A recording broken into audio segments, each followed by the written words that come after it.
जय जय राम। सादा नमन परम प्यारे राम, परम पूज्य गुरुजन, परम दिव्य आत्माएं और आप सबके मंगल आशीष ले परमेश्वर अकारण कृपा करके अपने श्री चरणों में लेकर आए हैं। उनका बारंबार धन्यवाद, अनंत बार धन्यवाद। गुरुजनों की अकारण कृपा से वे हमें इस समय मन के रूपांतरण में लेकर आ रहे हैं। उनका बहुत बहुत धन्यवाद, अनंत बार धन्यवाद, अनंत बार धन्यवाद।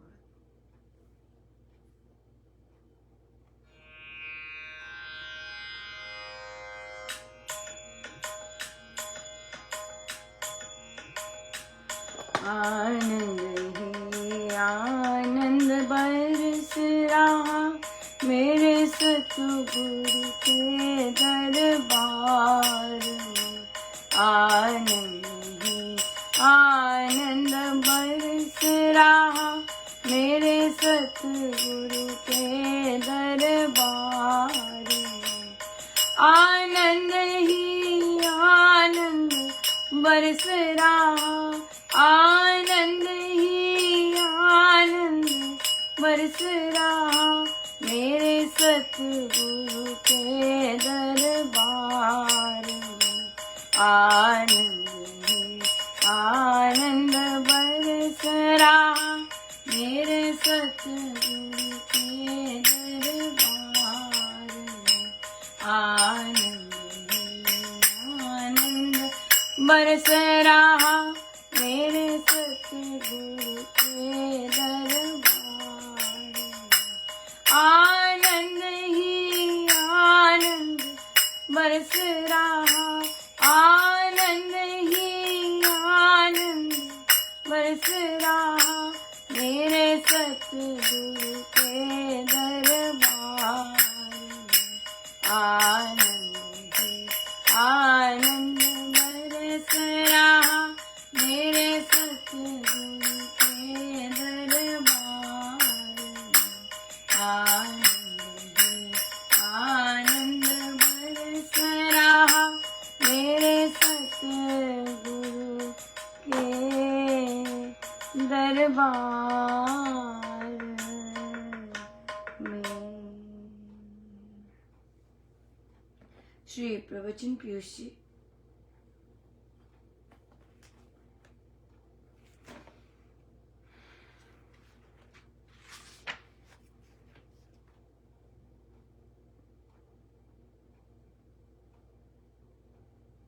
पृष्ठ 183।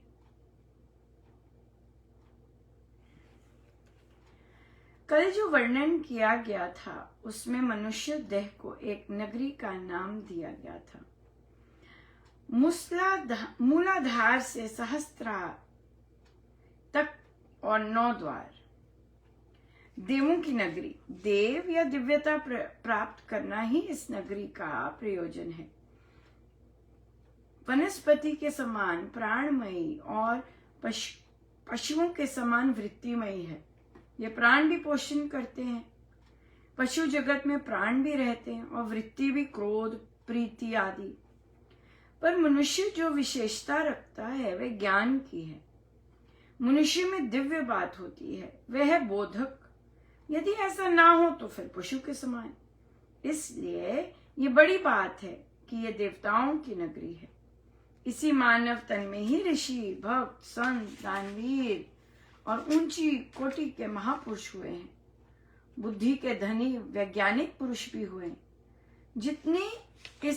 जिसमें ऊपर वाली बातें हो उतना ही समझो उसमें देव भाव आ रहा है।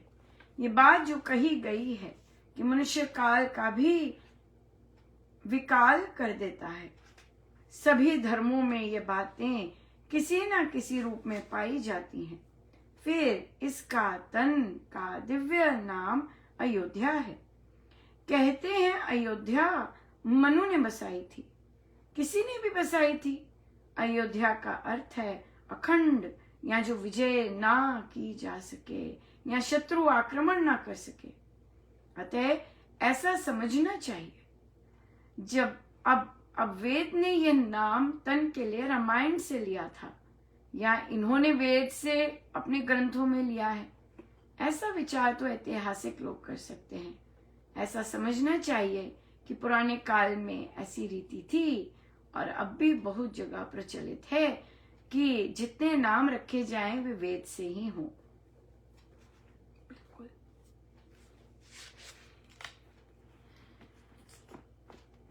महाराज ने कहा जितना ऊंचा भाव होगा, जितनी खुली सोच होगी, जितना ऊंचा भाव होगा, समझिएगा कि उसमें देवत्व गुण उतना ही है, जितना काइंडनेस होगी, राइट, जितनी क्षमा होगी, जितना हम फॉरगिवनेस में जाएंगे, जितना और कोमलता और ऐसे ऐसे सुंदर सुंदर भाव जितने होंगे, सो वे बहुत ही सुंदर। और होते हैं लोग ऐसे, होते हैं लोग करुणा, है ना, दूसरों को उठाना, चलो करो, बिल्कुल बिल्कुल होते हैं।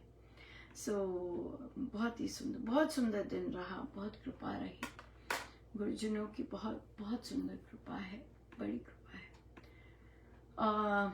प्रश्न आया कि हम यहाँ जैसे पुस्तकों में साधक लोग पढ़ रहे हैं कि हम स्वामी जी महाराज को ऐसी सोच पसंद है, ऐसी सोच पसंद है कि भेदभाव नहीं करना, पक्षपात नहीं करना। तो कहा कि पर संसार में तो ये तो बहुत है, संसार में तो पग पग पर है भेदभाव, पक्षपात, ऊंच नीच जाति का, तो फिर हम कैसे चले? हम तो समाज के ही पार्ट हैं। बिल्कुल है पार्ट। और बात सिर्फ यही है कि चयन आपने और हमने करना है, राइट, कि आपने समाज की तरह चलना है या अपने गुरु जो आपने किए धारण, राइट, गए हैं उनकी श्री चरणों में कि अब मैं, दीक्षा का क्या मतलब है कि आज से मैं जैसे आप कहेंगे वैसे चलूंगी, चलूंगा, ये मतलब है। तो फिर संसार करता रहे जो करना उसे, और हम बिल्कुल वह करें जो हमें महाराज समझा रहे हैं, सिखा रहे हैं। यूं ही तो नहीं बुक क्लब में आए ना, किसी ने जबरदस्ती तो ना डाला है, खुद से आए हैं ना, खुद से ही खींचा है ना। तो इसका मतलब गुरुदेव ने देखा है कि हाँ कर सकते हैं आप ऐसा, आइए करो, सीखो और बनो वैसे, है ना। बिल्कुल सही है, सजगता है।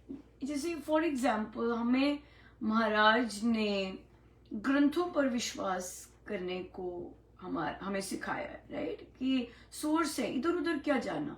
वो साधक ने कहा, ये साधक ने कहा, ये साधक गाड़ी चलाते थे, ये साधक भोजन खिलाते थे, महाराज को खिलाते होंगे, अच्छी बात है, और हम सब उन्हें प्रणाम भी करते हैं, नतमस्तक भी करते हैं, लेकिन कहना किसका मानना है? कहना तो जो शास्त्र कहते हैं वही मानना है ना। चाहे गाड़ी चलाने वाले, भोजन खिलाने वाले, जो मर्जी करने वाले जैसे मर्जी काम करें, हमें क्या, राइट। तो इसी तरह से जैसे एक साधिका जी ने कहा कि मेरा बेटा बड़ा है, राइट, 30 years, तो वो शुगर और कोल्ड ड्रिंक्स बहुत पीता, तो उसे पता है कि नहीं ठीक है, उसके लिए उसकी तबीयत खराब हो जाती, बिल्कुल खराब होगी। आप स्ट्रेस भी कर रहे हैं, हाई शुगर भी ले रहे हैं, इंटेक ले रहे हैं, तो डॉक्टर के तो जाएंगे। फिर वो कहते हैं कि डॉक्टर क्या कहते हैं? कहते डॉक्टर तो कहते हैं कि भाई अभी नहीं खाए पिएगा, फिर कब खाए पिएगा। बिल्कुल, लो आज के जमाने में ऐसे कौन बात करता है? यार, जहाँ की यंग बच्चों में शुगर के रेट, स्ट्रेस इतना जबरदस्त हाई है कि शुगर और डाइट तो बहुत ही ज्यादा गड़बड़ कर दे। हाई शुगर, राइट, और हाई बाकी सारी चीजें तो तबाही मचा दे। तो ये तो उन्होंने कहा कि डॉक्टर चेंज करिए जी, जस्ट बिकॉज वो डॉक्टर हैं और इतने वर्षों से कर रहे हैं, और आज की डेट में बच्चे को बार बार उनके पास आना पड़ रहा है, तो वो कहते हैं आज नहीं खाएगा तो फिर कब खाएगा? राइट। सो ये ऐसे डॉक्टर को चेंज करना चाहिए, क्योंकि वो जबरदस्ती ऐसा कह रहे हैं कि फिर से तबीयत खराब हो और फिर से उनकी मोटी ताजी फीस दी जाए। फिर एक सादिका जी बोले कि आजकल के बच्चे कितने इंटेलिजेंट हैं, फाइनेंसेस देखते हैं, बिजनेस डील्स देखते हैं, बातचीत कैसे करनी क्लाइंट से वे सब देखते हैं, अपने कॉन्टैक्ट्स कैसे मेंटेन करने वो सब देखते हैं। तो लेकिन अपनी सेहत की तरफ, शरीर कुछ भी खा लो और इतने साइज इतना मोटा हो गया। वो इसलिए क्योंकि हमने बचपन से केवल करियर की तरफ ही ध्यान दिलवाया, अपना फोकस भी करियर की तरफ रखा, सब कुछ करियर की तरफ रखा और सेल्फ केयर की बात ही नहीं की। ना ये सिखाया अपने को रिस्पेक्ट करना क्या होता है, अपने आप को आदर सम्मान देना क्या होता है, ना ये सिखाया आदर सम्मान का मतलब ही क्या होता है, ना ये सिखाया, नहीं ये सिखाया कि अपनी बॉडी में परमेश्वर का वास है, इसका ध्यान रखते हैं, जैसे मंदिर में ध्यान रखते हैं। हम मंदिर में थोड़ा ना अनुचित खा सकते हैं, लेकिन हम खाते हैं ना। आए दिन मुझे बच्चों को बोलना पड़ता है, तुम अपनी लंग्स का नहीं ध्यान रख रहे। हाँ, तुम क्या कर रहे हो, तुम अपनी लंग्स का नहीं ध्यान रख रहे। हाँ, क्यों? क्योंकि आए दिन वो गलत चीजें लेते जाते हैं, गलत चीजों का सेवन करेंगे, गलत चीजें देखेंगे, गलत चीजें अपने मुख में डालेंगे, आंखों में डालेंगे, कानों में डालेंगे, छोटे छोटे बच्चे। राइट? सो इसलिए वहां से सिखाना होता है कि नहीं, सही चीज। हम लोग की एक असाइनमेंट थी जिसमें बच्चों को बताना था कि वे सुबह की उनकी रूटीन्स क्या होती हैं। और मेरी कई क्लासेस में बच्चों ने कहा कि नहीं, मैं सुबह उठ के प्रे करता हूँ। मैंने बोर्ड पे लिखा सबसे ऊपर प्रे। उनका क्या बात है? कहते नहीं, कई तो बिल्कुल नहीं मिस महाराज है, कोई फोन नहीं, सुबह उठ के प्रे करते हैं। वाव। और फिर उन्होंने अपने कईयों के फोन के ऐप्स है, तो प्रे कहाँ करते हैं? फोन का ऐप खोलते हैं और उसमें सबसे पहले प्रे देखते हैं, कोई अपने ग्रंथ से वहां पे उनका ऐप होता है, फिर वहां पे आज क्या करना है, फिर वो समझाते हैं कि हम ये ऐसे पढ़ते हैं, तो अब हमें सारा दिन ये याद रखना है, इसलिए होता है ये, ताकि हम याद रख सकें ये चीज। होते हैं ऐसे बच्चे, बिल्कुल होते हैं कि सुबह उठ के प्रे करेंगे। सो इसलिए ये चीजें जो है, बच्चों को ये चीजें बचपन से ही दी जाती हैं, बचपन से ही कहा जाता है।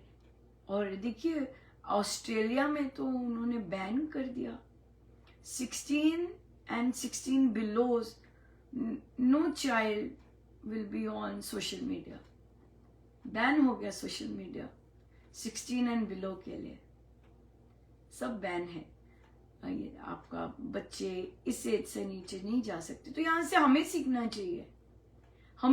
चाहिए कि अगर एक पूरा का पूरा देश अपनी जनरेशन को बचाने के लिए बैन कर सकता है, तो हम अपनी छोटी सी फैमिली में बैन क्यों नहीं कर सकते?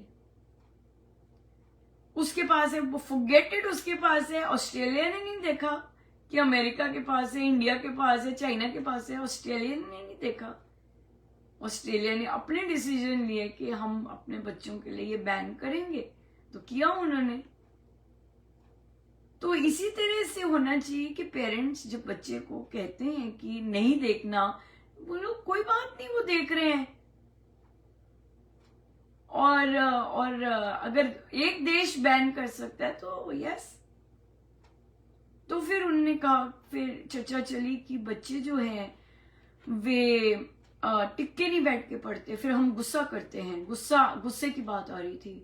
तो उन्होंने कहा कि ट्रेनिंग देनी है बच्चे को। जितने बच्चा ज्यादा इलेक्ट्रॉनिक डिवाइस पे बैठता है, वो एक बार टिक के काम नहीं कर सकता। तो कहता है मुझे ब्रेक चाहिए। बिल्कुल लो ब्रेक, लेकिन ब्रेक मेरे डिसाइड की हुई होगी, ठीक है ना? ऑप्शंस मैं देती हूँ, बॉल खेल लो, प्राणायाम कर लो, राम नाम लेखनी लिख लो, दौड़ लो ऊपर से नीचे सीढ़ियां 10 बार, बिल्कुल। लेकिन साइकिलिंग कराओ, 5 मिनट की घर में ही साइकिलिंग कर लो, आ जाओ वापस, 5 मिनट की ब्रेक है, ले लो। और फिर पढ़ो। लेकिन नहीं नहीं नहीं, वो तो जाएगा सोशल मीडिया पे, उसको ये देखना है, उसको टीवी देखना है, बिल्कुल नहीं देखना। क्योंकि आप पढ़ाई के बाद देख सकते हो, जब पापा आ जाए, मस्ती, रात को मस्ती करनी है तब देख सकते हो, लेकिन जब काम करना है तब नहीं देख सकते आप, बिल्कुल नहीं।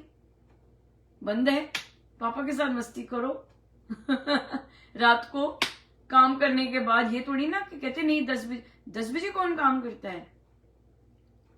और फिर अगर बच्चे, इंडिया में तो वैसे भी 2.5 घंटे बैठना होता है, कहते छोटे बच्चों को भी 2.5 घंटे बैठना होता है, कहते वो सो गया सोएगा ही, क्योंकि बोर हो गया और सो गया। तभी फिर प्राणायाम की आदत डालनी है कि प्राणायाम करो। हाँ, 5 बार प्राणायाम करो, 10 बार प्राणायाम करो, और उसके बाद राम नाम लेखनी लिखो, एग्जाम में लिखना शुरू करो और प्राणायाम करो, फिर काम करना शुरू करो। ये तो ना कि बस सो गए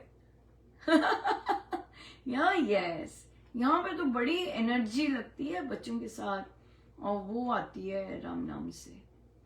ये जाप, अमृतवाणी जी, सत्संग, बुक क्लब्स, प्रैक्टिसिंग, यहां से आती है सारी एनर्जी कि हम स्वयं भी प्रैक्टिस कर सकें और फिर बच्चों को भी करवा सकें। एब्सोल्युटली, बिल्कुल। बोलो मैं भी नहीं देखती, तुम भी नहीं देखो, हम दोनों की तपस्या है, करेंगे हम तपस्या। ना मैं देखूंगी ना तुम देखोगे। या इस टाइम के बाद हम देख सकते हैं, बिल्कुल देख सकते हैं। देखो, राइट, ये चीज। सो गुरुजनों का बहुत बहुत धन्यवाद, अनंत अनंत बार धन्यवाद। आप सबका भी बहुत धन्यवाद जिन्होंने संक्रांति के जाप के लिए बैठे, और अभी भी देखिए बैठे हुए हैं। हमारा भी संक्रांति का जाप चल रहा है, और या बिल्कुल। सो बहुत बहुत धन्यवाद गुरुजनों का, बहुत बहुत धन्यवाद। आइए सीधे होके बैठे।